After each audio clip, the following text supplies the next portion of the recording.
Well, President Biden is sparking some uncertainty over the future of U.S.-China-Taiwan policy with comments that he made earlier today saying that he would support military intervention if China tried to take over Taiwan. Joining me now, we want to bring in Derek Scissors. He's AEI scholar and China Beige book chief economist. Derek, it's great to see you. I know you have been covering this space, obviously, for quite some time. The comments that President Biden made has already triggered some backlash from China. I'm curious, though, to get your take.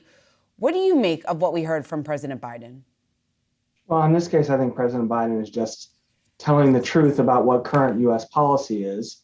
If the Chinese suddenly attack Taiwan right now, I think the U.S. would intervene militarily. Can we be confident of that? No, but I think that's likely.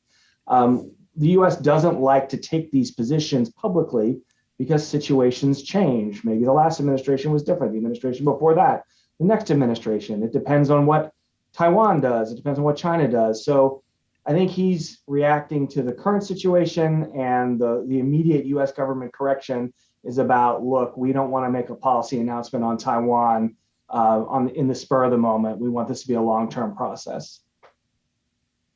China responding swiftly. Spokesperson Hua Chunyun saying on Twitter that China is firmly resolved in defending its sovereignty and territorial integrity. Zero room for compromise. The U.S. side should stop attempting to hollow out the One China principle and embolden Taiwan independence. Separatist forces saying this is playing with fire. So then when President Biden did make this very public comment, and this is the usual sort of response that we do tend to get from the Chinese side, who were the president's comments then directed to? Who is he hoping to resonate that message with?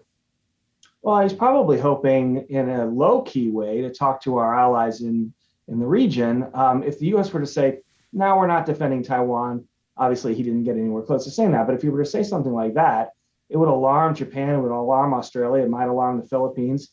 The whole purpose of this visit, the purpose of the IPEF is to say the U.S. really cares about East Asia, both in economic and security terms. So I think the idea was to say you can count on the United States to help you. It's just that we don't usually make that statement in public about Taiwan. Derek, I want to ask you about tariffs because that's a huge issue when it comes to China. There's been this back and forth reports inside the White House that there's been some disagreement as to whether or not President Biden should roll back the tariffs that are imposed right now on Chinese goods. From your perspective, should China tariffs go right now and why? Well, I think the tariffs are a horribly overrated economic issue. We had a record U.S.-China bilateral goods deficit in the first quarter of this year, record for the first quarter. So they're not stopping, they're not reducing the trade deficit as some people thought they would.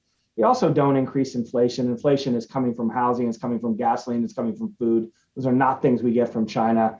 You could go into more detail showing how small tariff revenue is compared to American consumption. Mm-hmm. They're symbolic. They're symbolic of having some sort of China policy, even if it doesn't work. And the problem for the Biden administration is they don't have a China policy. So if they get rid of tariffs, what is it? Is it back to 2014? That would open them to Republican attacks. So the tariffs themselves are a representation of what we should be doing on China. They don't matter, but until the Biden administration has a replacement, they're going to have to stick with tariffs. Well, Derek, what should that policy then look like? If you were able to advise the president on this, what would you tell him? What should we do? Well, they had the right idea last year and they just didn't follow through. You can open your own 301. Section 301 is an element of U.S. law that was used to justify the Trump tariffs. The 301 investigation, the Trump administration and the tariffs aren't very well linked, but that's how it started. Well, the Biden administration can say, hey, we're different. We want to do things better. We're going to start our own Section 301 investigation, say into China's subsidies. They talked about this last year, but they never started the investigation, and the investigation will take months. So they're behind the curve. But if you said we're going to put our own stamp on China policy, we know China is an economic predator, but these tariffs aren't working. We're going to do something else instead. That would be a major step in the right direction. And we do know that while in Tokyo, President Biden said, we're writing the new rules for the 21st century economy, talking, of course, about this Indo-Pacific economic framework. But you've called this move by the president, diplomacy masquerading as economics. Why is that from the U.S. side and also regionally from the Indo-Pacific region side? Well, that's made clear by the administration by saying market access is not going to be discussed. Well, market access is the most important thing in international economics, depending on your financial markets, your goods markets, you name it.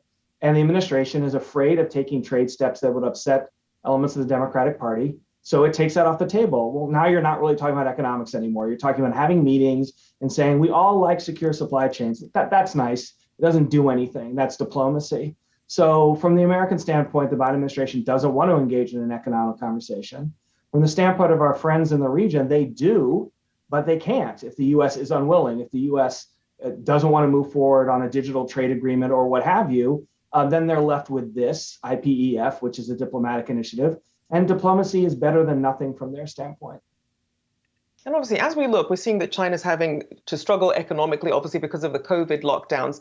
But realistically, then, what is the best case scenario for the US-China relationship when you factor in the stalled phase one trade deal and obviously this diplomatic pivot that we're also seeing from Biden to other parts of Asia?